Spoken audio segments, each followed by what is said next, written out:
สบายดีเนาะวันนี้เราจะมาทดลองนำไซส์ปุ๋ยเคมี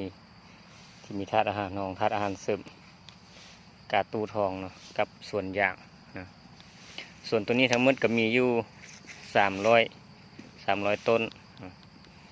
ผ่านมาเคยใช้สารเคมีหรือว่าปุ๋ยเคมีตามท้องตลาดทั่วไปเนาะก็ใส่มาหลายยี่ห้อตัวอย่างนี้ก็บ่ออกปานใดเนาะออกแล้วก็หยุดไวในมื้อนี้เราจะมาทดลองใช้ปุ๋ยเคมีตาตู้ทองลองเบิ่งเนาะผลมาสิได้ผลลัพธ์แบบใดเนาะตอนนี้ก็คือกำลังบ้านเลยเนาะสบายดีสาวส่วนอย่างพาราทั้งหลายเนาะมื้อนี้เราจะมาตรวจสอบผลงานที่ว่าเราได้บ้านปุ๋ยตู้ทองไปว่าง2 ทิศหลังเนาะเพราะว่าผ่านมานี้อย่างเราจะบ่ค่อยออกกับออกซ่าเนาะว่าผ่านมาเคยใช้ปุ๋ยตามท้องตลาดทั่วไปเนาะปุ๋ยเคมีตามท้องตลาดทั่วไปออกซ่าออกน้อยแล้วก็หยุดไวเนาะไหลบ่ค่อยไหลดีปานใดหลังจากเขาใส่ปุ๋ยตู้ทองมา2 ทิศเราจะมาเบิ่งผลงานนำกันว่าเป็นอะไรเนาะลองเบิ่งกบนี้เลยเนาะ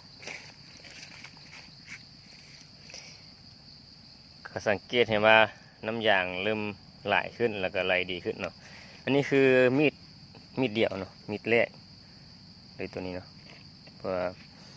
หากระจกแล้วก็กีดมีดแรกเลยตัวนี้เนาะ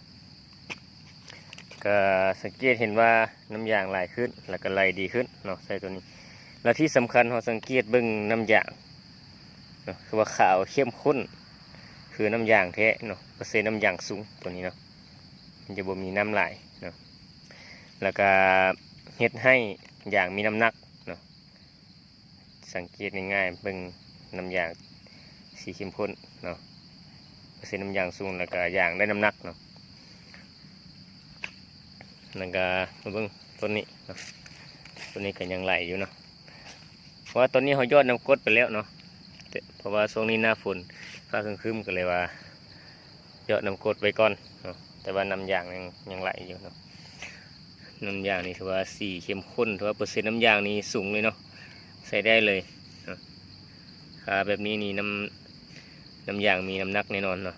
อันนี้เพราะว่าท่านผู้ชมเคยสังเกตบอกว่าน้ำยาง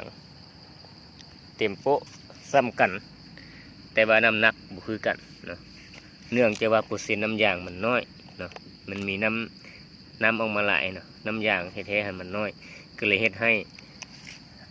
น้ำหนักขั้นบดคือกันเนาะแต่ว่าหลังจากเขาใส่ปุ๋ยตัวทองไปนี่ผมสังเกตเห็นว่าน้ำยางนี้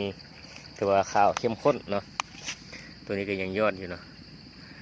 ตัวเขายอดน้ำกรดไปแล้วตัวนี้เนาะนี่ตัวขาวเข้มข้นเลยเนาะเปอร์เซ็นต์น้ำยางสูงแล้วก็เฮ็ดให้มีน้ำหนักเนาะตัวนี้เนาะน้ำยางก้อนยางมีน้ำหนักหลายตัวนี้